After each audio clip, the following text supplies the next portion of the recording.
I want to say it was like Tuesday or Wednesday, Luke Combs posted like his recap for the concert in Detroit, which he posted on Twitter. I quoted the tweet and I was like, yo, you're looking a little rough. Come through, get a haircut. Not thinking this dude's going to see it.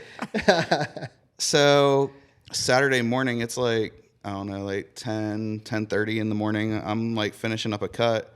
My phone goes off and it says that this guy Ethan is trying to message me.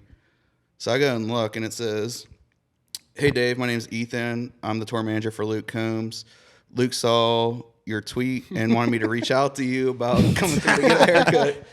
And at first I'm like, bro, this gotta be fake. Like, I was like, so like I didn't respond right away. And then he like sent me his number. So I like immediately called as soon as the number came through. And I hear him and I hear Luke in the background. And I'm like, yeah, what time you need me there? He was like, if you can pull up around like 4 o'clock. Yeah, no. This is episode what? Oh, we're in? Are we? We're rolling? We rolling, ain't we? All right. This is episode 24 24. of the Athletic Aesthetic Podcast. Let me hear you say it. Athletic aesthetic. My dog. He's been putting in the reps, fella. Bro, a lot of reps, bro. Practice makes perfect. Yeah. Well, perfect practice make. You know what? Anyways. Got it. Hey, you may notice we're wearing the same outfits as last week. Yeah, man, we had to do it, man. I ain't even gonna lie to you, bro. We've been trying to get this thing together, bro. We're excited about these episodes. We want to give you guys the content every single week, but unfortunately, there's some other circumstances outside of this that we had to fight against. So No, I mean it's actually incredible because when you start a podcast and you don't have guests lined up, it's actually kind of intimidating. But now to get to the point where we're actually able to double up and shoot 2 in a week because people are willing to come on. And double trouble. It's I'm excited, dude. So Bro, we did 2. excitement. If you're watching this now, this is obviously pre-recorded. Yes. But we have an incredible guest again today. We have Pittsburgh Dave. You may have seen him on social media. He's an incredible celebrity barber. He cut Luke Combs' hair, and Yes. I mean, people say that's why Kenny went up on stage was because he was blown away by Luke's haircut. Hey, it might be, bro. I'm It just- might be the he was- reason why KP got up on He the was stage. just there to get a cut. That's what really happened. Ended up with a shotgun and a Miller Lite or something. I don't know. Bro, I don't know, but I think, me personally, I got to go shotgun a beer with Kenny eventually. I think we should have Kenny here. We've already pitched this. We just have him shotgun a beer right here in front of the AA logo. Shit, I'll do one. I probably might not make it work the way that I expected to, but I'll do my best. You heard it here first. But no, yeah, dude, man. what was your takeaway with Dave? Dave is a really good dude, man. Dave has a lot of good things coming up here in the next couple of months, man. He's been actively working on his craft, and that's the one thing that I really appreciate about him, bro. He's an artist in his own realm, and he's looking and he's searching for other artists out there that are in the barber world who want to collab and want to do these things, and that's shocking, bro. That's what I love about him is that, like, as a creative and as an artist, you try to, like, hide your hand from, like, a lot of people. He seems the opposite. He really wants to help people, because he notices people have helped him, and 100%. He's been through, different jobs and careers and life adversity that has, gives him that perspective of loving what he does on a daily basis. So to get to do like the Luke Combs deals and all that, there's a lot of like under the water iceberg type stuff that people don't see, right? That we get into a little bit here on the podcast. So without further ado, we would like to ask you guys, as we always do, what do we got to ask them to do? Like, subscribe, share, repost, and everything in between. I don't know what else you could do other than listen and pay attention. Follow us at Athletic Aesthetic Pod on social media, any platform. We're on all of them. Find us there. And shout out to our sponsors, the Pavement Group. Yeah. And we're looking for more, and we're going to keep saying it until we get more. All right? It's going to happen, dog. So we are Athletic Aesthetic, and we love you.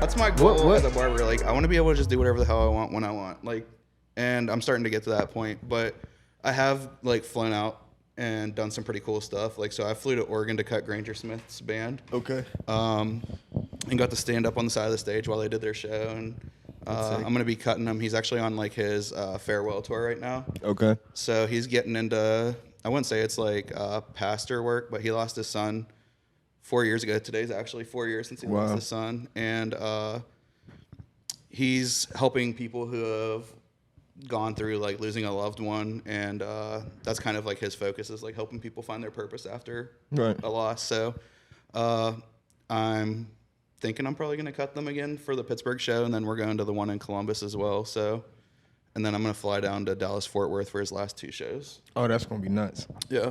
You gonna have a good time down there. Oh yeah. Getting a little Texas bit is a lot of wild. fun. A little bit wild, you know. Now, Texas, Are Nashville. you are my two from favorite. Pittsburgh originally? Yeah, so I was born and raised here. Grew up in Swissville. Went to Woodland Hills. Damn. Went to high school. Dude, with, that's a second Yeah. Woody High. Woody Graduated High. here in the last couple. We had Karis WOODY. she's news anchor on. Oh, yeah. Is it WPXI? Yeah. Yeah. What year So- did you graduate? 09. 09. So I was there. So Gronkowski was actually there when I was in high school. I had home ec with him, which, dude, that was wild being in class with him. Like, he's literally the funniest person. Like, how you see him on TV, Is it real? that's him. What's That's your real. craziest Gronk story from high school? Me and him, we got paired up the week that we were making steaks, and he would always get double. I mean, like in everything. home ec? Yeah. Yeah. I got Dude, paired up with imagine Gronk. Gronk in home ec. Dude, Big ass. dude, I'll tell you what, that boy can cook though. He was For real? like, I got this. For And real? you just chefed it up. Bro, Gronk is hands down one of the nicest people you'd ever meet too. He's been like that Yeah. even since high school? Since high school. Like, I'll never forget, like, just being in class with him. Like, everybody was, like, blown away by, like, his size and stuff like that. But then, like, once you actually got to know him, nicest guy you'd ever meet. Really? Like, honestly, genuinely cared about everybody. Like, Yeah. never let who he was get to his head. That's a lot of the guys that, like, I went to high school with Lafayette Pitts, Kanan Mosley You Smith. went with Love. Yeah. He was a year Hey. behind me, him and KK. Okay. And Hey, like shout out to I grew, KK. I grew up on the same street as Lafayette when he moved to Swissville. Him and his brother Quentin, they lived up the road from me. Wow, Like, so you really 4 from the houses hood up. for real. Yeah. Kid from And the then hood K- loves country. I love it. And KK lived like over by like the Triangle Bar and Grill. I used to see him all the time when I would walk to the basketball court to play basketball. Okay, Pittsburgh Dave, like, man. yeah, that's my homie. I had to Yeah. make sure that Pittsburgh Dave was, a Yeah. Pittsburgh guy. He's you a know? true Pittsburgh guy. He's from Through Woody and through. High. What's the chant again? We did it with Kara. Yeah, I don't WOODY. That sounds hard. Woody I don't know High. why. Is that it, Yeah, baby? yeah. Just fill it Woodland in. Hills was it's definitely a lot different than when I was there. For sure. Yeah. What was it like when you was there?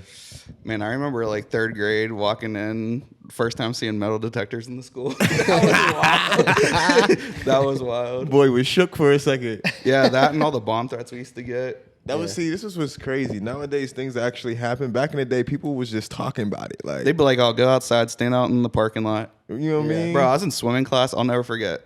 10th grade. Literally made us get out of the swimming pool for a bomb threat in the middle of winter. Oh, Bro, grab your Freeze. tail, go outside. Yeah. damn. that boy was freezing. That's torture right there. Bro. Yeah, but Woodland Hills was a good time. I'd It just be like, definitely blow made it me up, dude. appreciate, like, Feel me?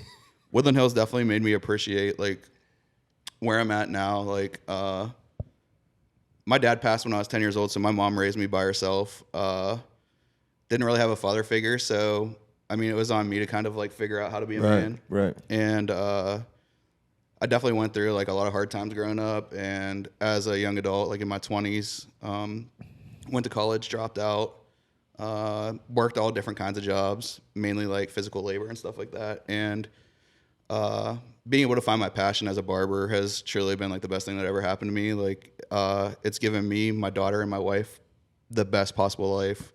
And I just can't wait to, like, continue growing. And, like, this upcoming weekend, I'm teaching at my first barber expo, so I'm really Okay. excited. That's huge, man. Where's that at? Congratulations. Connecticut, the CT Barber Expo. It's I don't want to say the world's biggest barber expo. I know it's the biggest expo in the United States, but Wow. there's, like, people coming from, like, Israel and, like, Damn. all over the world to come to Wow. this. So what will that look like? You're teaching like a workshop, like a breakout, or I'm going to be teaching at a booth. I don't know if I'm going to be doing, like, up on the main stage. yeah? Probably not, because there's, like, bigger guys with our brand. But this is, like, I got selected for the U.S. team. So the guy who started this company, his name's Josh O.P. He's from the U.K., and he's actually moving to the U.S., and he wanted to start a group of educators here. So I got selected for an intern role. So I'm, like, learning underneath some of the bigger guys. Okay. And honestly, when I applied, I was like, there's no chance I'm going to get selected. And I did the interview process. Josh wasn't able to make my interview, so I interviewed with the director of education. And apparently I killed it because when they announced the team, I just remember I was like freaking out. I was like, this is so crazy. That's awesome, huge, dude. man. But yeah, man, it's crazy because like so many barbers in Pittsburgh think like you can't like do anything beyond the city, which is so false. Like there's so many barbers that feel like they're stuck behind the chair. Like there's so many opportunities. It's just nobody's trying to go for those opportunities, and it's like a path that I saw and a lane that I saw that I could take that nobody else was doing. So my end goal is to try and bring some of that back to Pittsburgh, regardless if other barbers here want to support it or not. Yeah. And that's the problem I feel like with Pittsburgh, man. I mean, we're supportive of our teams, but we're not supportive of each other.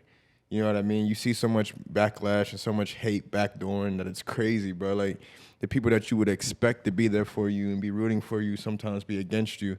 And that's something that I wanted to ask you next, man. Like, why not bring a barber expo to Pittsburgh that's built straight from Pittsburgh? You know what I mean? Because we got some good barbers up here, man. Yeah, I think that it would take like barbers like myself, Cuts by Lito, Bam, and some other of the bigger name barbers in Pittsburgh to try and do that. But that's on us. Like, I feel like, I mean, I'm honestly willing for anybody to reach out to me. I'm willing to reach out to anybody. And honestly, that's a great idea. And I think that we could honestly pull something off, even if it starts off small, like at like the Monroeville Convention Center or like some hotel in downtown Pittsburgh, and eventually grow it into something bigger. I just feel like the barber industry in Pittsburgh is just so far behind on times. See, I compared to hear other that. cities. Dude, welcome to I hear every that. creative thing in Pittsburgh. Every creative thing in industry Pittsburgh. in Pittsburgh is behind. And not even just that, dude. Like, I mean, I lived in Charlotte for a few years. Not that Charlotte's like light years above where the city of Pittsburgh is, but I just learned a lot. And then when I moved back to Pittsburgh, it felt like I didn't leave. Like, nothing really was that different. But then when I went back to visit Charlotte a year later, it felt like the whole city had changed. And I'm like, the rate at which Charlotte progresses, you know, It's crazy. is much more rapid than Pittsburgh, where I was gone for 5 years and I felt like Nothing nothing changed. You're right. Yeah, and I feel like Philly's so much further ahead, and that's how many hours away? Like, Yeah. that's crazy to me. Yeah. Yeah, but That's I crazy. do feel like since being back here, there has been like a new, maybe even just since things have opened up after the pandemic, that people are just really inspired, and there are a lot of those creative breakthroughs. I mean, I'm one of them that has, you know, basically since COVID made their brand, you know, Right. what it is. Yeah. So, like, you know, I see you doing it, and you do it heavily through content, and you're, you know, it's not just about, you know, what I've learned is not just about doing the best pair of custom shoes or the best painting or the best whatever you do. Like, you could give the best cut in the world, but if people don't see it and don't people aren't matter. sharing it and people aren't talking about it, you know, then you just did the best haircut in the world. You know what I mean? Doesn't To lead you. to something. So. Yeah, it's about, so I don't try to be the best barber in Pittsburgh. I don't try to be the best barber anywhere. What I try to be is the best barber for my clients, the best barber for whoever sits in my chair. And like the whole thing with like the professional athlete thing for me, like Jason Zucker comes to me all the time because I treat him like a normal person. I don't like, oh my God, I can't believe you did this or Right. stuff like that. Like, Right. we talk about being dads, we talk about being husbands, we talk about what he's doing outside of hockey, Yeah. like with his charity and stuff like that. He has multiple businesses that he owns. I mean, there's so much more to these athletes, and I feel like people just like fangirl over them. And I mean, I feel like that's like such a put off for them. Like, when I went to go cut Luke Combs at Heinz Field in the Steelers locker room, I mean, we talked for like 2 seconds about how big that concert was, but for the rest of the time, it was about him being a dad, how his wife's expecting another kid, how he sucks at golf, like just stuff like that. He had the Yeah. NFL draft on, and he had the golf tournament on the TV in the locker room. I mean, Yeah. he's a normal It's a guy. regular He just dude. wants to be treated normal, and he was telling me how he downsized his house, and Nashville has a 2-bedroom house, and he just wants to be able to, he enjoys being able to just walk his kid in the stroller around his neighborhood. He was like, yeah, of course people look at me like, oh shit, that's Luke Combs. But like at the end of the day, he was like, Right. I'm a normal dude that just has a really cool job. Yeah. And that's the thing, bro. I don't feel like I said this the other day. I said I don't feel like anybody's famous. I think we make them famous. Yeah. Right. So with that said, man, like we're natural people. We're human beings. You feel me? Like everybody that's going through something is going through something in their own right, in their own realm. Especially with athletes, like or artists like Luke Combs, or eventually on how you two will be in the city. Right. It's like you're not trying to get famous. You're trying to do what you love to do. You know what I mean? And that's something that is very important to remember, is that we're human beings outside of what we do. And like you said with athletes, right, we don't often get seen as human beings outside of the sport. It just doesn't look like that, right? Because when you watch it on TV, we do it at such a high level. They do it on a level that not too many people understand. These kids, these adults, see these people as superhuman. Mm-hmm. So therefore, you're not supposed to make mistakes. You're not supposed to keep messing up. You're not supposed to grow. You're supposed to be the best version of you right now every single time. And that's not true, because nobody is. Mm-hmm. You need growth. Yeah. Everybody needs growth. Everybody needs time. Just because I'm better at one thing, you might be better than me at other things. For example, you're great at cutting hair, but Josh Jacobs just happens to be better at playing football. Yeah. You know what I'm saying? Yeah. He can't cut as good as you could cut, but you can't play ball as good as he could play ball. We're all superheroes in our own right, but we got to see each other on the same playing field. We all got cuts, just in different forms. You feel me? Sure. That's two. Yeah, that was good. But yeah, like I was saying about like cutting these different athletes and stuff like that. So like getting to meet like the different coaches too. Like Coach Narduzzi is one of the coolest dudes you'll ever meet. Hey, listen. He keeps it real all the time. All the time. Like what you see on TV is Coach Narduzzi. Like that's the way he talks even outside of the facility. No, that's one thing I can be honest about is Narduzzi's Narduzzi. Like how he talks, how he speaks is to every single person the same way. So I have a funny Narduzzi story. I don't even know if I'm supposed to tell this because it's not my story, but Cody Sable, who I share the space with, and I were at a charity event. And if you ever wonder, like, do these coaches really buy into the culture of their team and their program that they're building?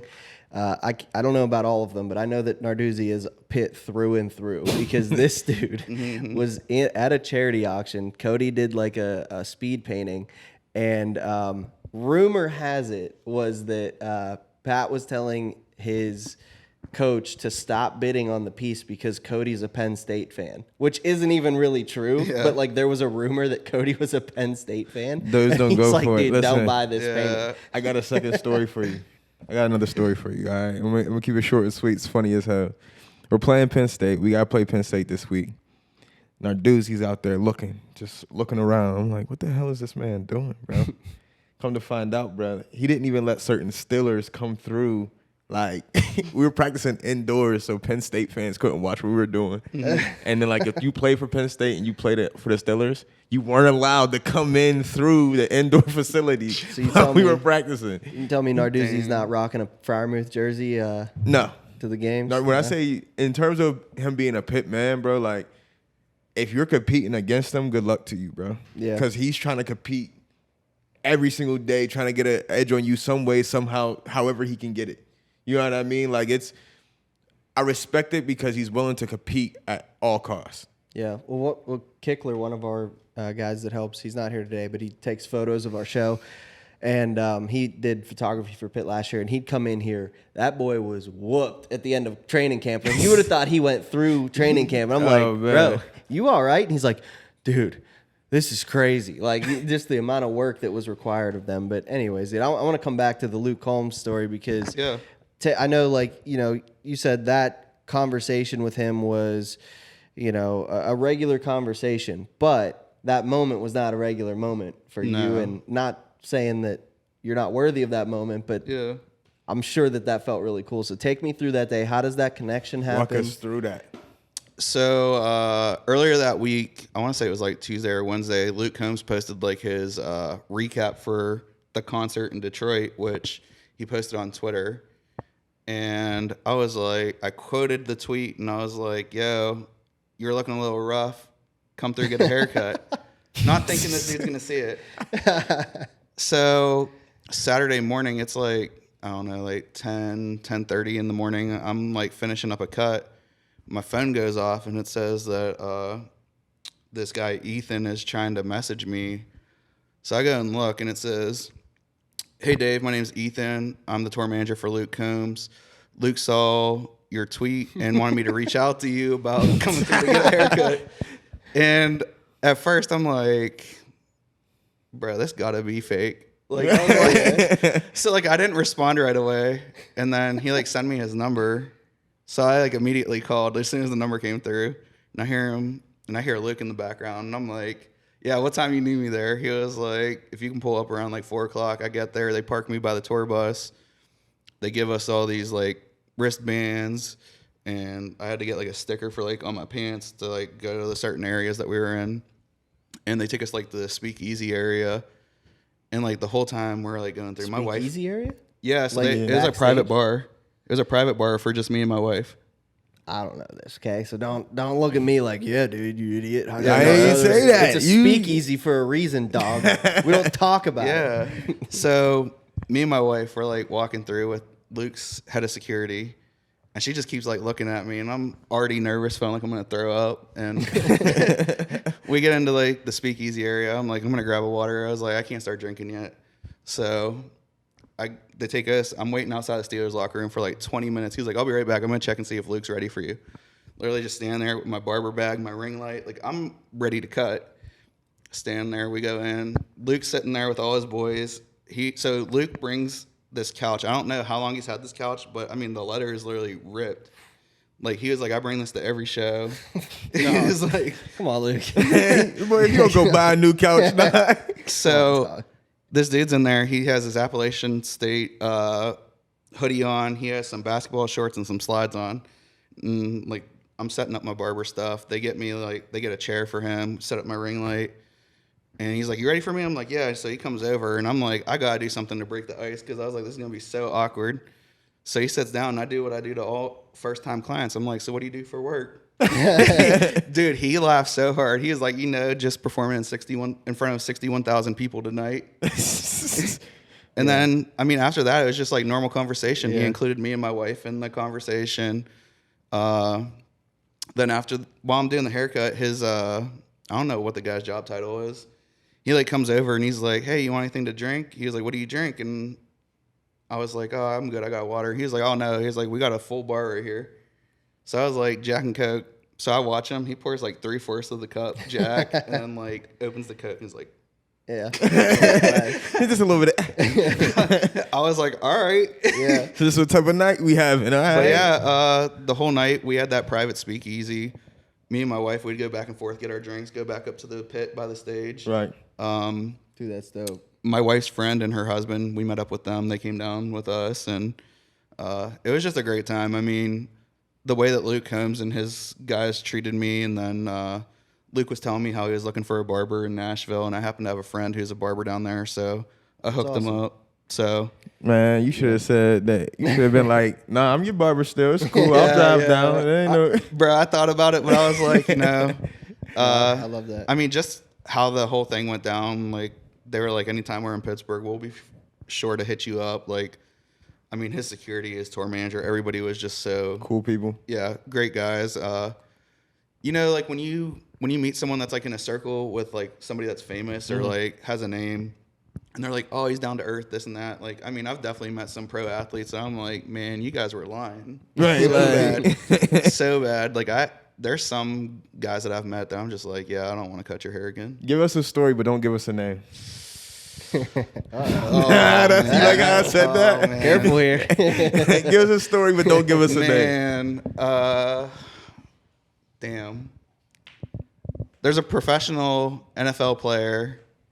I'm not going to say what team. I'm not going to say anything. You because gotta it'll do give it that. away. Just give us a story. Get a story. But we were texting. He was like, yeah, I need a haircut bad, bro. Like, I was like, I got you. He's friends with someone that I cut that played at Pitt. And the day of, he like texted me. He was like, hey, bro, I'm not going to be able to make it. Something came up, which he had like an autograph signing. Right. Which makes sense. Well, then like social media, you see like people that went to the autograph signing. Bro got a fresh haircut.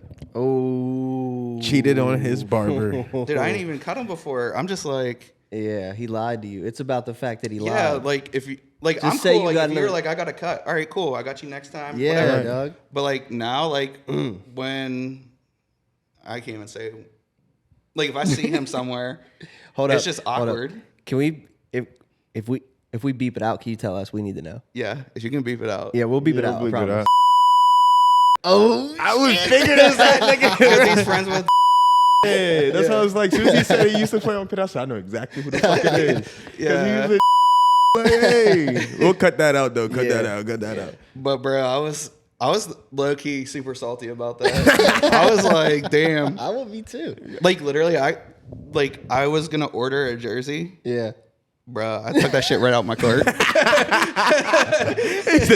Get that shit out of here.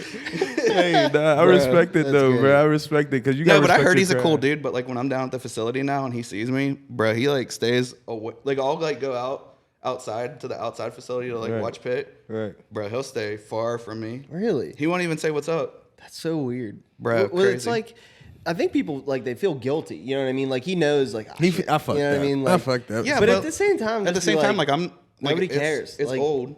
You feel me? It's Yeah. old, bro. Like Nobody it is what it cares. is. Like that's like people are like, do you ever get mad when your clients don't come to you anymore and go somewhere else? I'm like, no. Yeah, I've had people. You know how many people there are in Pittsburgh that need fucking haircuts? Listen, Facts. it's so funny though because I was talking to my boy about it, and he was like, I was watching one of his videos. He's a barber, and he had one of his clients come. And he said, "So you cheated on me?" And he started laughing. He's like, "You know, okay, bro, just giving love." Bro, And did I- you see that one with the Middle Eastern dude that was like, oh, the dude didn't know what to do on the top? Like one of his recent ones? Yeah, Bro, yeah. I was the last dude to cut that guy's hair. So I asked him, I said, what do you want? He was like, oh, I just wanted to come over. So he lied to AJ in that video. Dang, bro. Because when he left, he was like, oh, yeah, this is crazy. But then I found out before that, he's been to like 4 or 5 other barbers because like other barbers were like, didn't you post this haircut? I'm like, yeah. So like there's Wait, like what, always are you talking about? this dude is, it's like a homie hopper. He's a homie hop. He hops from barber to barber. So like this dude's been to like damn near every barber in Pittsburgh. He's a clipper And he chaser. just like goes. These are real terms. I'm just making shit up right now. But yeah. yeah, homie hopper Homie is a hopper. real term. Homie hopper. Homie hopper. You It's know a the girl that Yeah, I'm, messes with I'm multiple assuming dudes. that isn't just for people getting haircuts. Nah, a- it goes deeper. We're gonna talk Yeah. about that later. I went to Elizabeth Forward. I didn't go to Woody High, so I didn't get these terms until I was in my late 20s. But yeah, bro, I met like black people for the first time. I didn't meet them at EF. Nah, listen, you those are the remember worst kind of people though. The ones like there's so many clients that'll like come to you and then like you can't fit them in, then they'll just go and talk shit to like another barber. Like the barber doesn't know you or isn't cool with you. pillow talking. Bro, crazy. I find out so much stuff about myself. I'm like, Guys damn. I did cleats for like back in 2015 when custom cleats became like a new thing, and it was Jesse James. You remember Jesse James, tight end for the Steelers? I did a pair of Thon cleats for him, and then the next year I did another pair for him.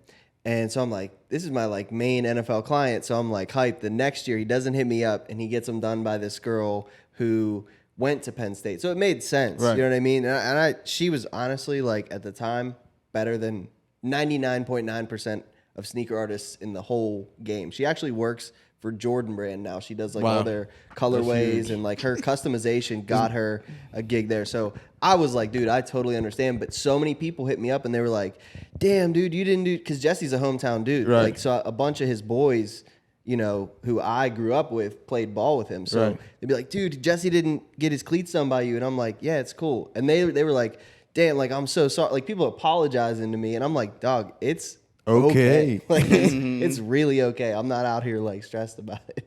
Dude, honestly, I could tell you there's so many athletes that'll be like, oh yeah, bro, we gotta link up for a haircut.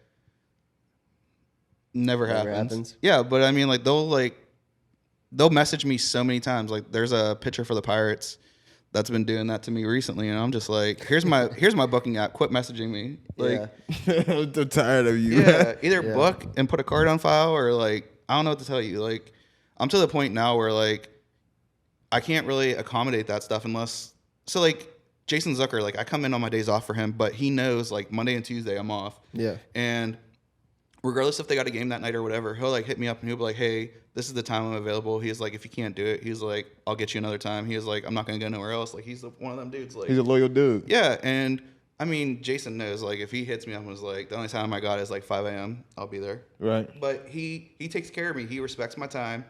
He pays me well for coming in because he knows it's my time off. And those are the kind of clients that I appreciate. Like, I don't care if you're famous. I mean, there's a Steeler who was he was like a third string guy. I was cutting during COVID, like pulling up to his place. Right.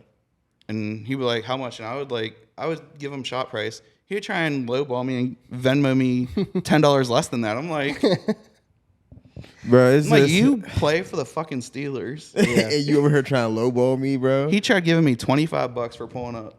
Damn. I was like, wait, you pulled up to his crib? Yeah, down south side, right by McCormick. Oh hell no, because that's $100 immediately at least. Why do I know who you're talking about without you saying it? You don't even. You don't even gotta say. I know who you're talking about. You don't gotta say that. Bro, I was like, but what's crazy is though, man, like it's just an appreciation of craft, right? Same thing goes with being an artist. You know what I'm saying? Like you put in how many hours learning your craft, right?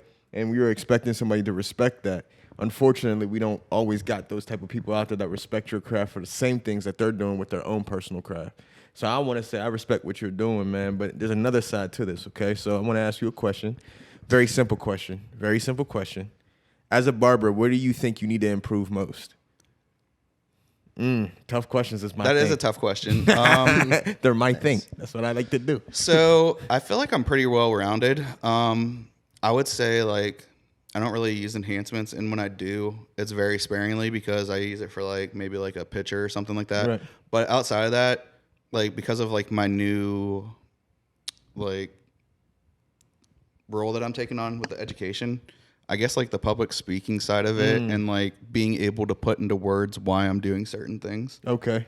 Dude, that's why you're different, because if you ask any barber in the world what they could improve Nothing. at, it's Nothing. not public speaking. It's not. But your answer was public speaking. that's That's, what how I you know your respect you. brand is like on another level. You know what I mean? Yeah. Because you've got like, all this extra stuff. I can get better at like the craft. You could always get better at your craft. But when you identify like, but to get to my next level of my business, like I got to get this. That's Yeah, respect. I mean, like That's any respect. barber that says that they don't have something in their craft that they can work on are the ones that plateau and never. They're gonna be that stale barber in a couple years. Like I'm 32 years old, so I'm not like young like a lot of these up and coming barbers. Like I'd say there's a lot of like really young barbers that they focus on one thing and that's all they worry about. They don't go and take these advanced classes. Like I flew to Tucson and took a 2-day class with this guy named Barber Phil, which he's one of the best barbers in the industry. I paid like $3,000 total to go to this and put myself in a nice hotel, stayed in downtown Tucson. But he took care of me the whole time I was there, like took me out to eat, took me out to do all this fun stuff. And then 2 days of 12-hour days of hands-on like shear work, because my fading's cool. It was the scissor work that I wanted to learn to take my haircuts to another level. And then he taught me like content stuff. And a lot of barbers, like they look down on people for, oh, you're lame. You went and took a class. Man, bro, why you spend all this money to go to the barber expo?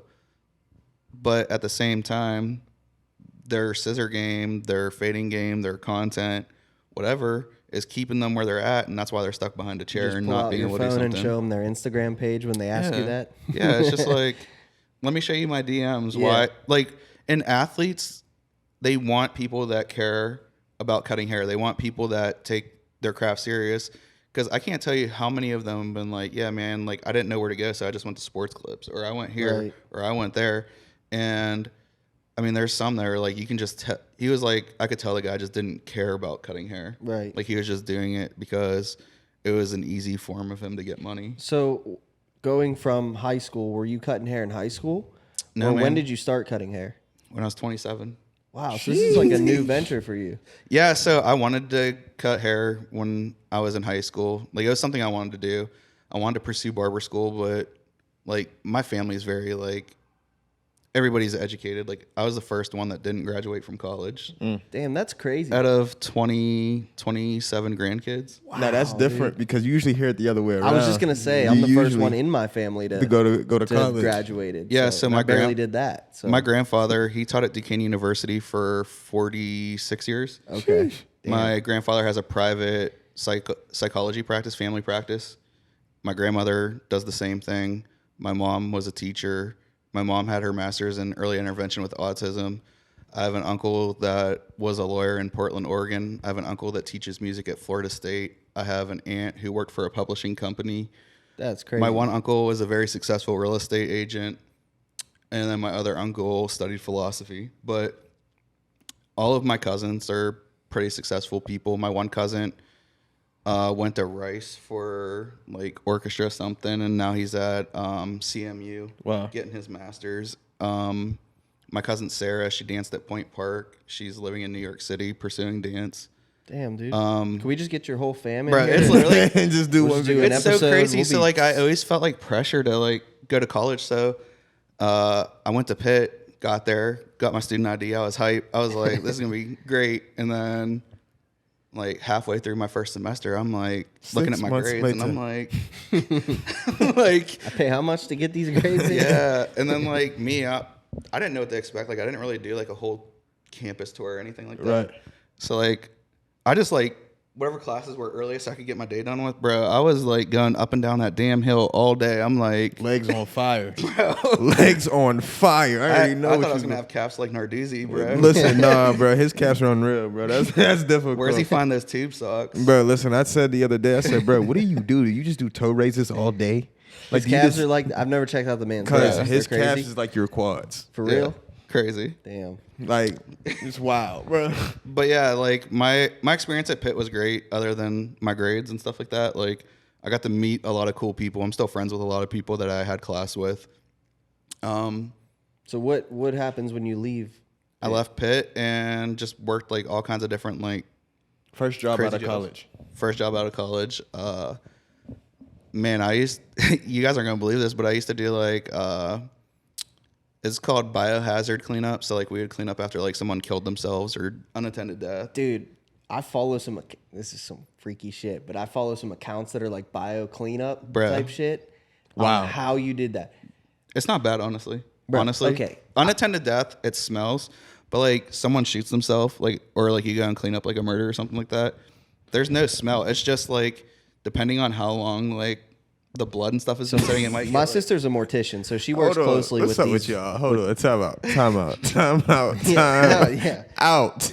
Yeah. You said after somebody shoots himself, it's not that bad. Don't smell nothing. Bro, there's no smell, nothing. Okay. Here's so. There ain't no way. Dog. This is your first job. Right out. Yeah. First of all, how do you get into that? as That's your what I first wanna job? know. I Usually gotta it's know. like, I was good at like working with my hands, so like I was That's- like, so like how they so Run it back. I didn't know what it was. Run it back. All You right, gotta so explain first it of to me. all, the interview process, I wasn't sure exactly what I was getting into. They were just like, yeah, we were store places after like some sort of Oh, that's good damage. marketing on their end. Well, before it was like mold and like water damage, and then they were like, hey, we're gonna throw you in on the bio side because they're like, you're really good, and I'm like, all right, cool. No idea what that meant. No idea. I was just like, they're like, it's an extra $5 an hour. I was like, sign me up. Sign me up. And they're like, you get your own truck. I was like, cool. So I'm driving around a Mercedes-Benz like Sprinter van, which are just throwing these bags of like with blood in it, which I'm like, once I get to the job site and I like see this stuff, because they're like, oh, here, put this suit on. So it's like Tyvek suit. And then you got to have like a respirator and all this stuff on, bro. I'm Tell me- Italian. My cousin does that job, but it's not recognized by the government.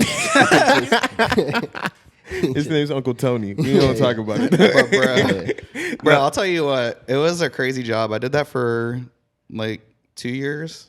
And then after that, I got into the carpenters union and Okay. did flooring. I did a normal job. So after, hey, listen, Yeah. this guy was like cleaning up these sites. He's like, someone's gonna have to put new fucking floors in here. Yeah. He's like, I need to know. I got need it, to know. got it. What's the most craziest scene you pulled up to? Trenton, New Jersey. Talk me through just it. the city or Everything. playing. Everything. That place is like the second highest like murder rate outside of Chicago. Walk me through the scene. Bro, we get in there. We get in there. Like, you know it's bad when they have the cops just like there the whole time you guys are working. Like, you know, like they're there for like our safety. Damn. Not for the family that just lost someone. They're like, yeah, like somebody's gonna steal your vehicles. So we're inside working and we think that we got everything. And we go downstairs and like the blood from like ran across the floor and went down through like the wood floors. Like we took the wooden floors up, took the subfloor up. It was like literally just the cross beams. Well, it was so dark you couldn't really see, so we go downstairs and the blood ran to the chimney and ran all the way down all the bricks. So we were there another 2 days. The blood was down the chimney. Mm-hmm. Yo, Dude, so you almost ever throw up? I'm curious. Not from like anything like the murder ones, but like the unattended death. We went to one where a dude was dead for like 6 months, and then That smell. somebody found. Yeah, There we wasn't walked nothing in. left, dude.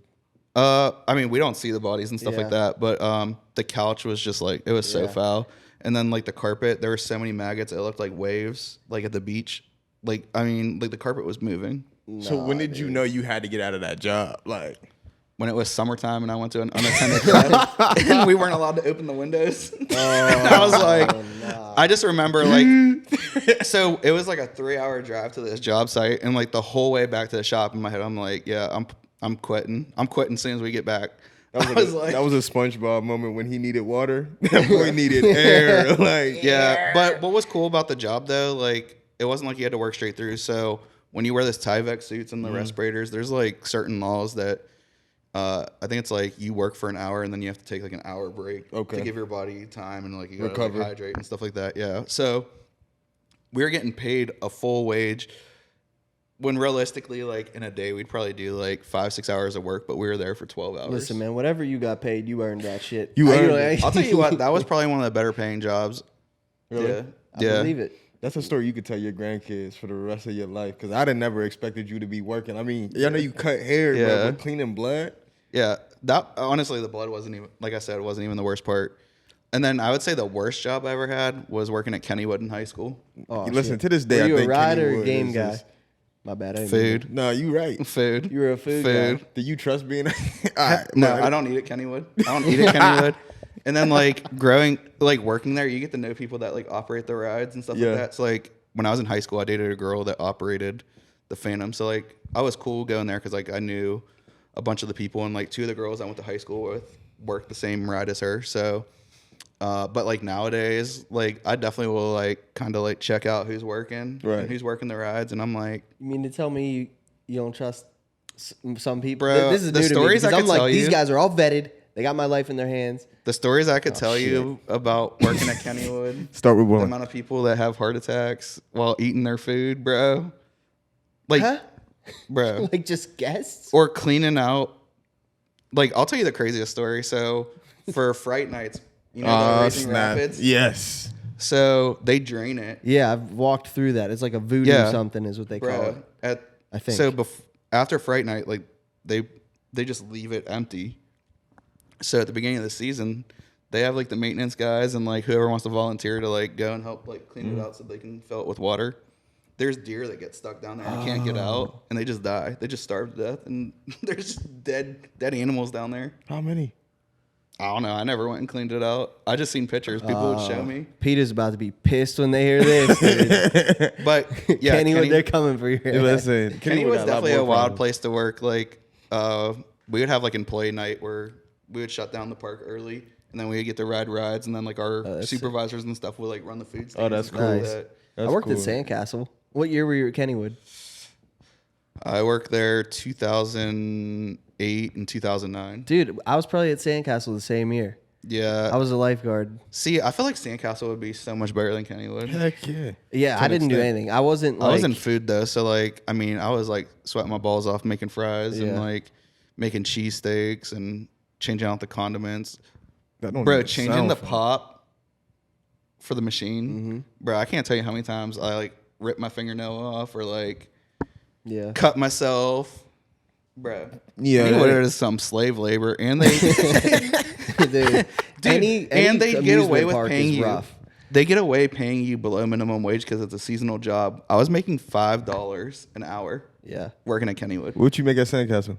Minimum wage, but I was sitting at the top of the towers. I think the lifeguards made a little bit more than the like food, but whatever minimum for lifeguard is what but I was the guy at the top that was just like go On the slides. go. Yeah, and then you just have some Oh, badass man. kid like like flick you off and just No, jump in. there's one ride at Sandcastle, bro. It's the yellow slide, cuz. I did that shit one time in my entire life. When I felt my body do this, I say, yeah, it's raps. I ain't never doing that again, bro. I almost shit myself the whole way down that damn slide. Yeah. I remember that slide was mostly me just telling kids it's going to be okay and then watching them freak out and then walk away and not go down it. Like the amount of kids you would just have, you'd watch Turn them around. have like an entire like life Panic attack moment right there where they're like, nah, this ain't me. I'm out. He said, I'm done. I'm cool. I ain't gonna lie, I was definitely one of them kids. Yeah. I was definitely one of them kids. Yeah. I got to the top and I was like, you know what?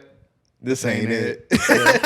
You were probably at Sandcastle that year. That's and I what was you like, get It's though all right, when- buddy. It's Like, all right. That's got what you this. get though going to Woodland Hills, because like a lot of my friends are black and like they always have those moments where they're like, yeah, this ain't it. Like you getting ready to do something. Like we were getting ready to do the skydive thing at Kennywood. Hell you know the no. one where I know exactly what you're talking about. We get strapped up and my one friend, he's like, I ain't really feeling this. I was like, yeah, me either. So we're getting ready to go. They already have us strapped up. They're like, yeah, you can't. You already paid for it. You got to go up. So we get up there, and I'm like, I ain't pulling this. Bro, they released it from down the bottom. The video is crazy. I gotta Do you see have that access video. to it? Man, I don't know if my mom still has it. If you can, I'm I need gonna to see that. need this. We're gonna have to put this in the Crazy. edit for sure. Pittsburgh Dave flies again. Bruh. Dude, when we had MJ Devonshire, he came in to do an episode. And we went out on the fire escape here to take a picture. Bro, he walked out there and was like, "Oh," like he literally just froze and was like, Yeah, I'm not a heights "Nah, guy." I don't like this, dude." See, And- here's my thing, bro. I'm not a heights guy either, but I want to skydive. No. Hear me out. No. Hear me out. Hear me out. Can they hear me out, bro? Just hear me out. Because here's my thing. In a roller coaster, okay, I feel like if it malfunctions, there's too many other things that could kill you, just not only falling, right? With jumping out of an airplane, if I hit this ground, I'm not feeling that. How do you know? Have you ever hit a ground like that? I used to do my research, okay? I used to do a lot of research. That was my Jesus thing. Like, if I'm Christ. going to do it, I need to do the research. So I did the people who survived it. Oh, and they didn't feel it. They said they didn't feel it. They just woke up in the hospital. So in my head, it's like, No, I'm good. I don't think I could skydive though. I don't think I could do No, it. man, I I get remember freaked out just flying on a plane. I used to work at Mario's when I was in barber school, like Mario Southside. dangerous. Bruh. No, it wasn't dangerous. Not that. No, I mean, What year? 2017, 18. Yeah, that's a good year. That was when it was popping. I mean, I still had my times where I had to like tell people they had to leave. Like, I had the fun job. Like, I'd go around just like, hey, you gotta go, or like, you know, the fourth floor. I would stand at that door and be like, sorry, too many people. You gotta wait till someone comes down. Right. Like, that was my job. Like, That's easy. bruh. So the one night it was hot as hell, and I remember I was up on the fourth floor at the end of the night, and I go out. I go out that door next to the bar that has like the fire escape. Bro, I turned right the fuck back around. I was like, I looked out, and the one girl, Courtney, she's cracking up because she saw my face. She was like, "Oh, you're scared." I was like, "I ain't scared. It was just windy, bruh." Hey, there's certain things I just don't trust. Like that fire escape. Yeah. Some of these fire escapes, Pittsburgh's an Sketchy. old Yeah. city, bro. And they don't fix shit. They keep it old because that keeps the culture. You see them bridges that they gotta fix still? 150 some bridges that they Yeah. got that like. Need maintenance. Yeah, the one going to the Squirrel Hill Tunnel. Yeah. Right before you go to Swissvale. Yo, That's one of the ones that got they had pictures posted like underneath the supports are all rusted. Damn. See, this is what scared me. Cause you remember a couple years ago, that whole bridge came down. Nobody dude. died, but like, can you Bro, imagine? Biden being was there? in town that day to talk about infrastructure. Yeah. and we folded. We folded fell under down. pressure. That was right by where I grew up. Really? Yeah, people were going like over by my mom's house to go look at it because you could see like Dang. yeah. See, what's crazy is, can Hey, you if imagine you're on being a on that bridge? I think I was about to say the same thing. Jinx, If you're bro. driving across a bridge and you feel that shit going, Bro, I don't even know what I think. What At do that you I'm point, getting paid. That's are you what flooring it? I'm- Are you flooring Hell it? no, I'm getting paid. You're not if I making live, that. Nah, dude. you don't know if you're You gonna tell make me it. you're not gonna. my floor wife's it? gonna get paid. My wife and kid are gonna be straight. Bro, I'm flooring that shit. And, and if I realize I'm not making it, I'm going off the side because I'm gonna land on my own, not with this thousands and Bro, see, thousands but of here's the tons thing. of Y'all concrete. act like I'm the you see worst these- person to get into You see these to hit. superhumans? I think I could tuck and roll it. Bro, if you hit my car, if you rear end me, I'm opening my door, rolling out, acting like I'm dying. I'm getting paid. I'm getting paid. You one of those type of guys. I got rear-ended in the tunnel last year. It's I called a never got my come-up. car fixed. First of all, we gotta say pause. Y'all both talking about getting rear-ended. I'm confused. That's a come up, bro. I'm getting paid, dude. But you're getting paid. Okay, listen.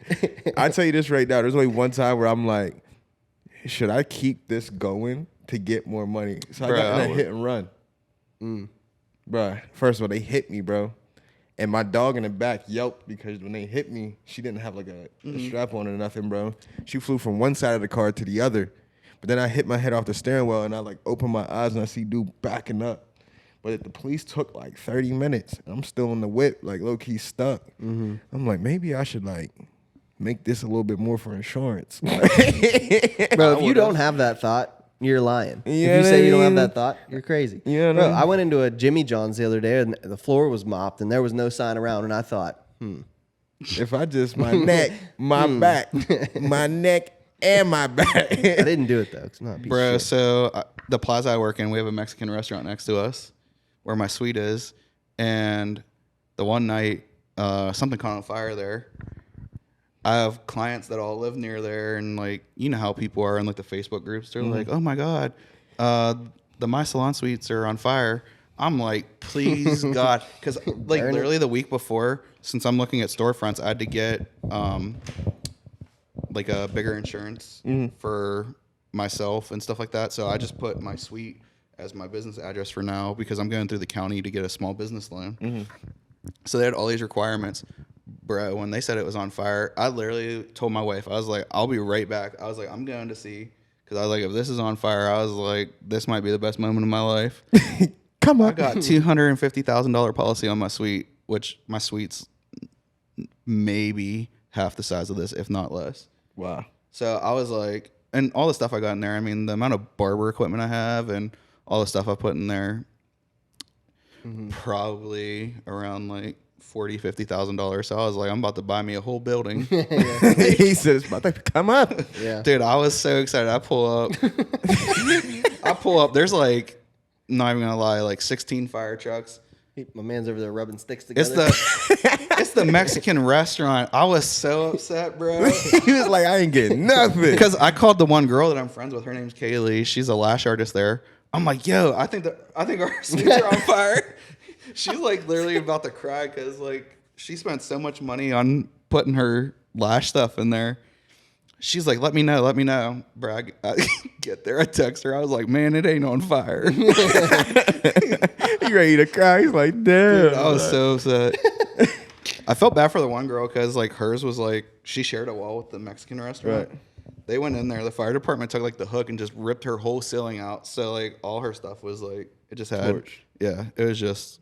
Dang, bro. The suite next to And then us. they don't even care. They just, they're like, well, there's no fire in here. Wow. Didn't even clean bro. up. But- Dude, they For didn't real? sweep nothing up. The fire department just left everything. And then you just were like tapped into your disaster cleanup days and you were like, I got this. No, I was like, I walked by, I was like, damn. It sucks for whoever got to do that.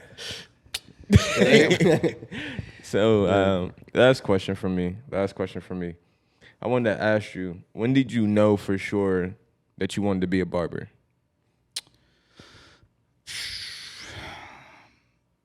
Honestly, we had like a layoff from the carpenters union, and like it was a thought in my head for the longest time. Like I said, I wanted to do it since I was younger.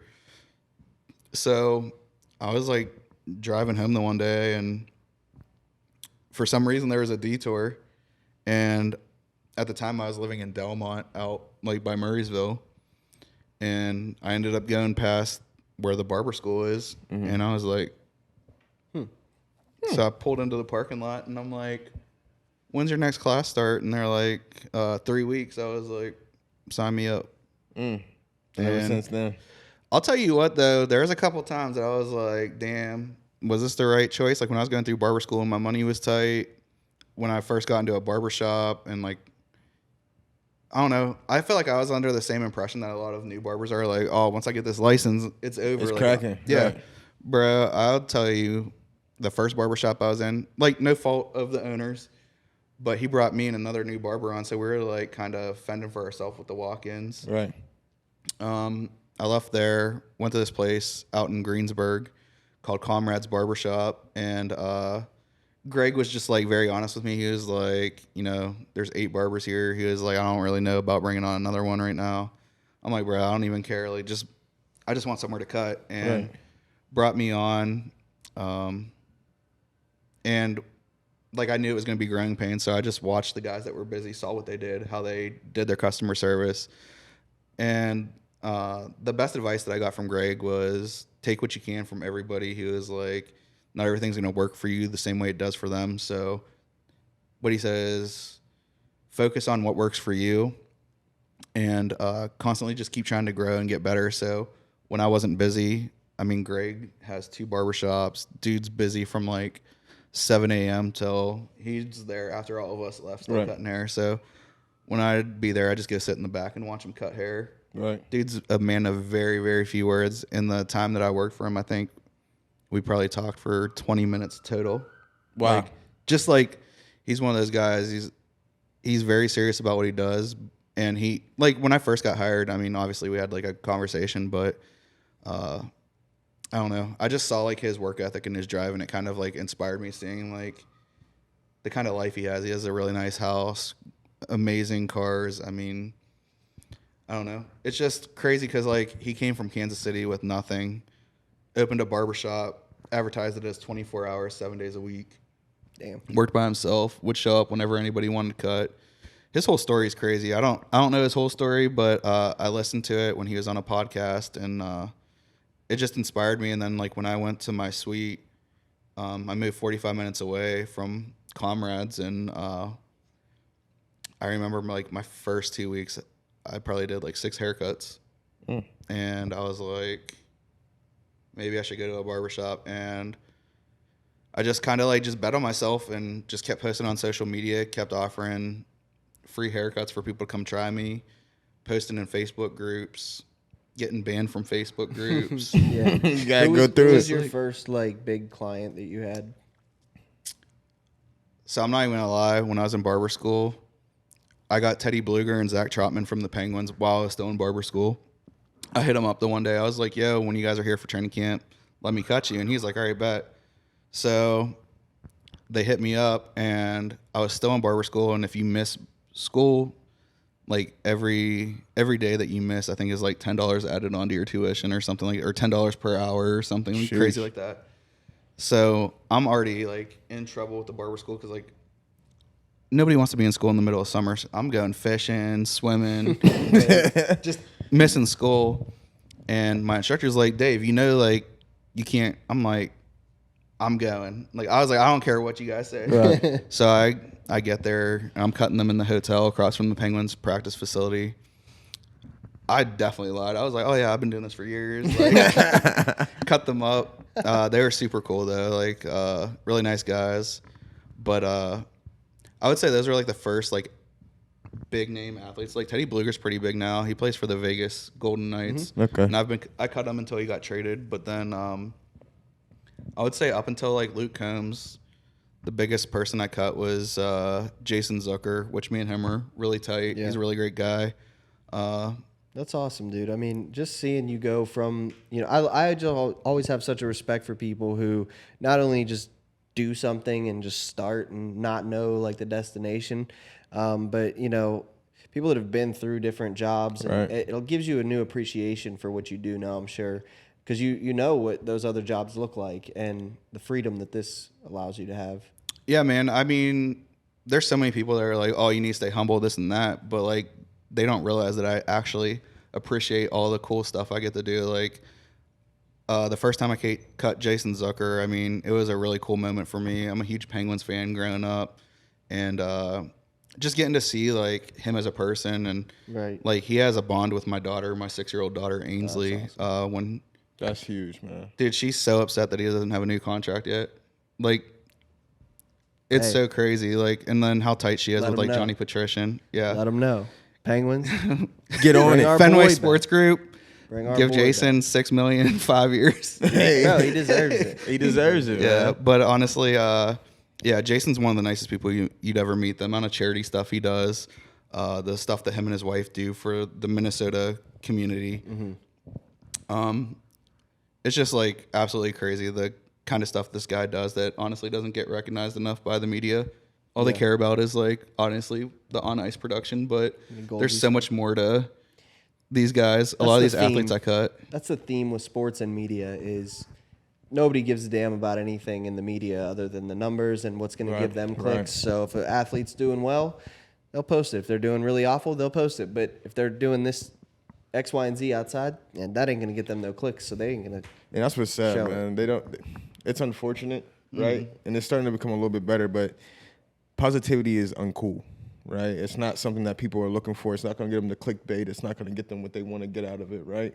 But that's where we have to come in, right? You have to change the game by giving without expecting anything in return. And I feel like that's a tough thing for people right now, especially in Pittsburgh, is a lot of people give but then always expect something in return. Bro, right? I got the best merch idea while you were just talking. A red hat. And it just says, make positivity great again. You know what? Listen, I'd be with it because right now, things is rough out here, man. I'm telling you, bro. We need positivity right now, bro. Yeah. It's the most simple thing that you can give as a gift. Speaking about positivity, have you ever met Coach Signetti? Yeah, Coach Sig is my dog. He's from my area. I cut him all the time. So I cut Coach Signetti and his brother-in-law, Matt. But the first time I ever cut Coach Signetti, I'm like, man, this dude is like happy as hell. Who's Coach Signetti? He's the offensive coordinator. OC.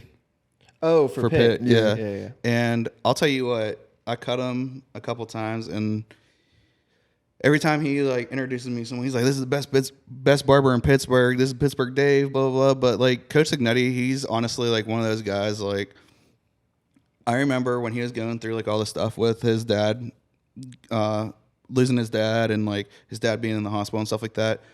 Not once when I was around him or cutting his hair or seeing him at the facility, you would never know anything was going on in his personal life. He's one of those guys, like, he doesn't let that stuff kind of show, but he's also, like, regardless of what he's going through, he was still at the game the day that his dad died.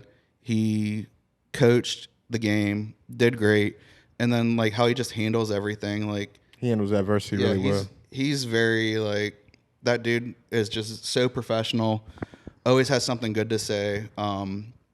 He saw my daughter after my daughter lost her soccer game 2 weeks ago.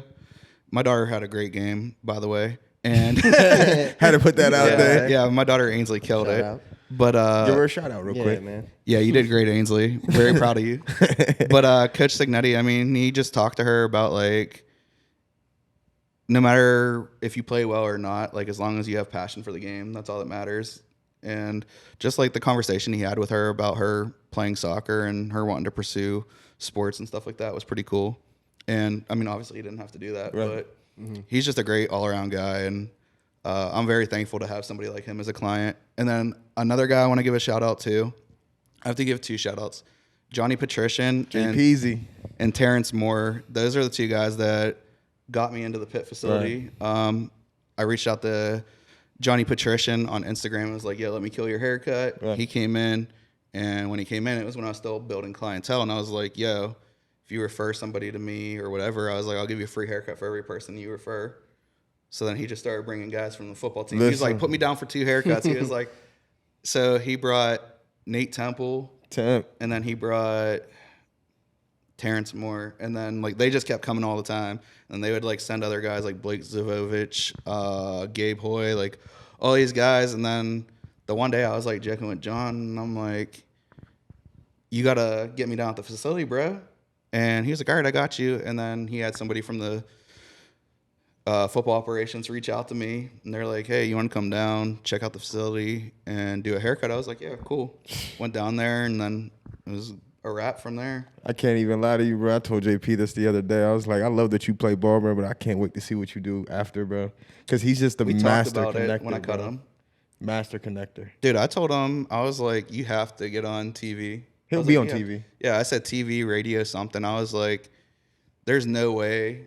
Like, just too good of a kid. He's so well spoken too. Yeah, great kid. How do we get him on our podcast? I was supposed to listen, I ain't even gonna lie, JP, you're gonna see this because I'm gonna send this to you.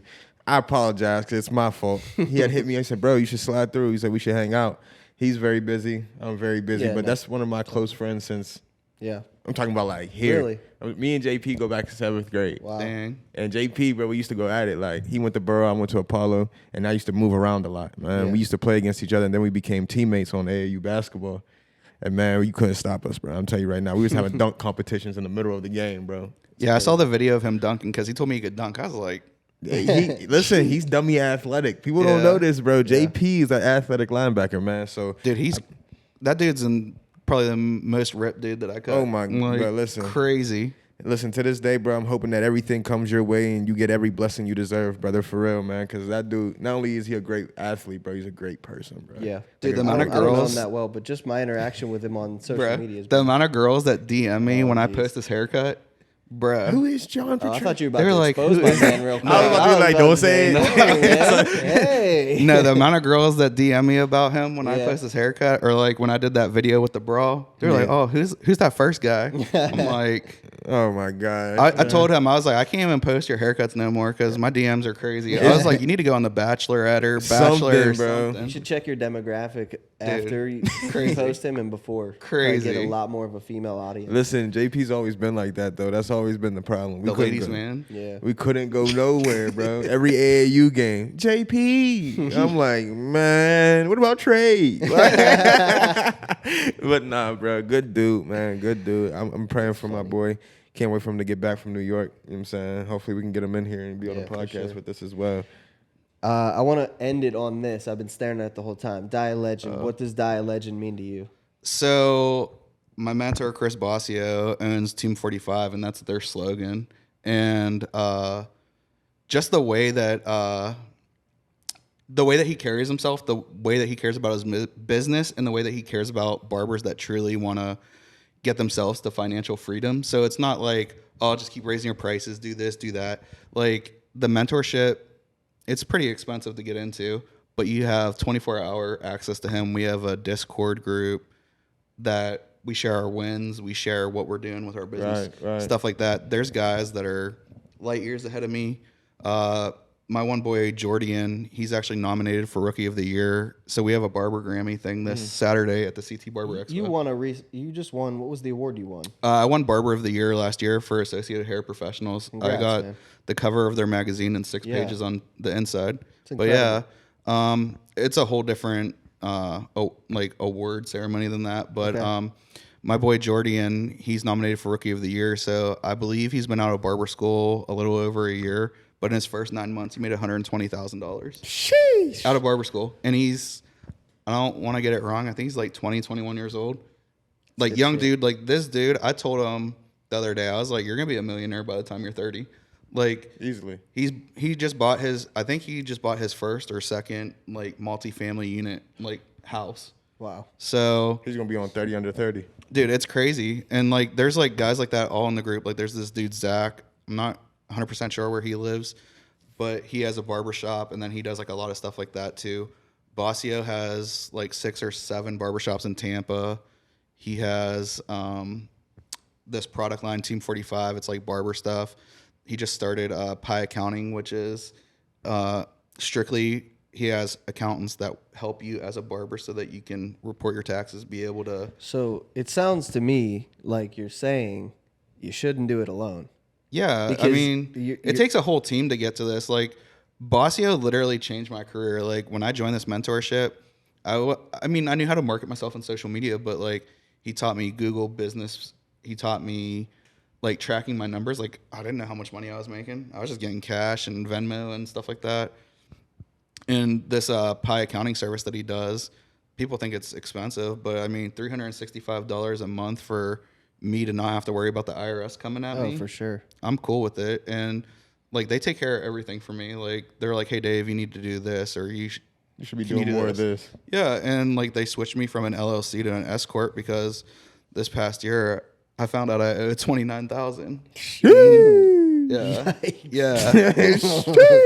Yeah. So like, I mean, they've saved my butt so Yeah. many times. And like, the way Bossio just genuinely cares about elevating you, but like, you have to put in the work. Like, there's dudes that sign up for this, they pay all this money, and then like, you don't hear nothing from them. They're not on. We have weekly calls every Wednesday, it can range from like an hour to a couple hours depending on his schedule. But there's different topics. So last week we talked about opening barbershops and how to go about negotiating leases and stuff like that. It's a different topic every week, but every week he gives enough time for you to share like if you had a win or like some question that you have or something like that. And then He creates a community for real. yeah, and it's crazy. I mean, this guy does not get the roses that he should for what he does. Like, I mean, this guy has changed the barber industry. And I tell him all the time, we all tell him all the time, like, you genuinely don't get enough respect. Like, if there was like a Mount Rushmore for the barber industry, hands down, he's in it. He was the first like real barber to make it from like YouTube, doing like haircut tutorials and like stuff like that. And like his story of like where he came from and how him and his wife have been together since high school, and like she's been with him every step of the way. Like She's a rider. yeah, and Justine, she's a great person too. I met her at the Orlando Hair Show, which was when I got my award, and just like the conversation that I got to have with them. So I don't think I was in the mentorship yet when I met up with them, and I went to their Airbnb to watch the boxing match, and I thought I was just gonna like hang out with them, but like he had his whole team there and the educators that work with him, and the amount of feedback that I got and like how they genuinely cared about like helping me out and giving me like ideas and stuff like that. It was just crazy, and like how nice Bossy and his wife were. Like he could have just been like super stuck up.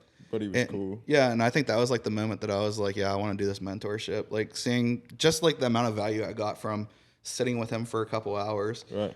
I mean, it was dope, honestly. And yeah, so like Die a Legend, to me, I want to leave something behind when I go. Like whether it's me just giving education or some type of knowledge, whether it's like haircut knowledge or like how to market yourself or whatever. I just want to leave something, and definitely want to be able to leave something for my daughter and my future kids. So I want my daughter to be able to not like, my daughter already has a better childhood than I did. I mean, I get to take her to concerts. Her favorite country artist is Granger Smith, and like we literally travel. I took her to meet and greets. I take her to. How old is she? She's 6. So I take her to like, I've taken her to the Pitt facility for some haircuts. She loves Jason Zucker from the Penguins, Johnny Patrician. She loves going to Pitt football games. This season, Coach Signetti said he'll make sure that she comes down on the field for like huge, pregame stuff. Yeah, my daughter, she's just like, she's all about just like whatever. Like she's big into sports, so anything that deals with sports that she gets to do with me, she absolutely loves. She loves Penguin games. That's a blessing, man. Yeah, She loves whatever you do, bro. yeah, The she's games just like are she's extra. like She me. loves Dad. Yeah, but You know? I mean, the experience. I think her like actually knowing the athletes though that are out there. Like That's huge. when we go to the Penguins games, all she cares about is when Jason's on the ice, Yeah. or like when we go to the Pitt games. Like some of the guys that I cut that she's met, like Terrence Moore, Jason Collier, guys like that. Big J. Yeah, she's just like, she's so invested because she like knows the guys personally. Yeah. Right. So I think that's like the first time I took her to a Penguin game after she met Jason, she was like, oh, like he actually like does play, because like she saw him in warm-ups with his helmet off, and she was like, I think it hit her like at that moment, like, oh, that's crazy.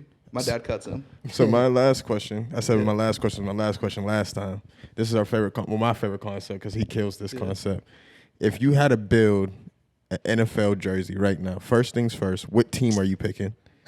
Second thing is, what are they going to look like? Like, what's the swag on them? Dang. You're asking the wrong person, because I ain't a fashion guy, but I definitely would do something with the Steelers jersey. Like, I mean, I get that it's classic. Talk to me. Walk me through it. I just love. I love watching you the do this concept. segment. By the way, this is a treat to me. I love the for concept. it. You know the Pirates one with like the cursive Pittsburgh? Yeah. Yeah. Dude, something like that with the Steelers. Like Steelers and cursive like that. Like, I Okay. think that would be dope. Like, I don't know why, but that's like my all-time favorite jersey is the Pirates one like that. That is sick. And then like something different with the helmet. What's Like, the helmet? Man, Would you ask I him? don't know. What's the helmet going to look like? Kind of like how obviously it's like the same color scheme that they have now, but like an S, kind of like how the Washington Commanders, Okay. how they have that W. Okay. I just think that's so hard. Okay. I don't know. But there's always like, I mean, I know I'm probably gonna get a lot of crap for saying the Steelers jersey because like that's just traditional. Right. Like you can't change what ain't broken. We had Benny Snell on, and he redesigned it as if there was no tradition that he was ever worried about. So Yeah, don't worry yeah. about it, dude. But yeah, we played that up. And then me, like, I guess like the second one, if I had to choose, would be the Penguins. Just go back to the Robo Penguin and then Yeah. do some like crazy like color scheme with it. Yeah. I'm honestly a big fan of like the gradient gray one that they did. Yeah. A lot of people hate that jersey, but like that's my childhood. No, Bro. I love Like, that. I love that jersey. I was a Penguins fan when they sucked. Like I was a fan of like Marty Straka. Like, nobody knows who that is Yeah. unless you're a real Penguin fan. Trust me, I was there. He said I was there for. I remember. I'm not even gonna lie. My junior year of high school, I cried when Detroit beat us. Cried when we Oh lost yeah, in the Stanley when Cup. Osgood came in and Oh, my dude, God. we should have won that. I was so we happy should've that won when we that beat whole them in series. 09 and got Yeah. to see Hossa Especially cry. when Hossa, Yeah. it was on the other side of it. That was a great time to I be can't alive. even lie to y'all, man. I ain't become a hockey fan until I got to college. You know what I Yeah. mean? Hockey Bro, ain't never make it to my neighborhood. Bro, you I'm feel me? look at that. I'm Crosby till he dies on the Crosby. inside of the Let rim. me see. Damn, Yeah, it's Bro, OD. I'm a huge Penguins guy. that's like dope, man. honestly. When me and my daughter's mom split, they used to say Lauren here, and I got the skyline. It says back to back underneath it. Hey, hold on. Talk about love, bro. This boy said, man, I love this more than my ex, bro. That's all you know. That's all you need to know about me. I respect it, though. I That's respect it. amazing. I remember I showed up to pick up my daughter, and she saw that, and she was like, "Dang." That's how, tell me how you really feel. Hey, hey. No, that's But hilarious. hey, we appreciate you for coming on, man. Yes, Appreciate sir. your time. Yeah, is there anything before we go that you want to plug? Give people a heads up how they can contact you, or what's like a takeaway for them? Yeah, man. If you guys want to book a haircut with me, stillcitybarberlounge.com. I am in the My Salon Suites next to El Campesino. I'm appointment only. And also, make sure you guys attend a Pitt football game because I'm at every single home game. I love supporting my guys. And if you guys have any questions about booking a haircut, or if you guys want to just ask me questions about becoming a barber or the barber industry, I'm always open to hearing about it. So reach out to me on Instagram at Pittsburgh Dave _. It's dope, Yeah, man. man. I'm excited. You got some ideas coming up for some country. If you're a country artist watching this and you got some scruffy looking hair, Morgan he Wallen. might end up in your DMs. Morgan Wallen. Morgan Wallen. Yeah, yeah. He's got a little more time to get in your book now. Like, Yeah, he he's do. got to wait, right? August 30th, I got you. I'm going to be cutting. Oh, I forgot. I got to plug this. August 30th, Gold Lot. I'm going to be cutting 2 of my clients in the back of a Jeep Gladiator. And I'm going to be offering free haircuts if you're getting a mullet. So if you want a mullet, stop by haircut. Gold Lot. I'm bringing my barber chair. great. We're ratchet strapping it into the back of the Jeep Let's go. Gladiator. I just want to let you know you got me fucked up if you think I'm gonna do that. I'm just gonna be real with you because you looked at me saying I'm gonna get a mullet. Nah, Do it for sugar. the show, bro. Nah, sugar. Come on, That's what- man. Hey, you hear me, Anthony? Nah, sugar. That's gonna be my new thing. Yeah. Nah, sugar. But nah, for sure, man. I think that's beautiful, man. So August 30th, they should come see you for the mullet. You know what I'm saying? So talk to my man Gavin Bartholomew because I know he got the mullet going right Dude, now. I've been trying to get him. I don't know what's going on with him. He follows me. He likes my stuff, but Hey, I think man. he might be loyal to someone. So And it's you cool. can't even It's be cool. mad. You I feel can't me? be mad at him. He's a beast, though. I'm Hey. telling you. I can't wait to see him play on Sundays. It's gonna be interesting, bro. He got some time, but it's definitely coming to him. So we appreciate you again, Yes, sir. VC2. Yeah, man. Appreciate you. This has been great. Thanks Anytime, for coming guys. in. Thanks for watching, guys. Go subscribe, like, share, all that. Peace out. Doses.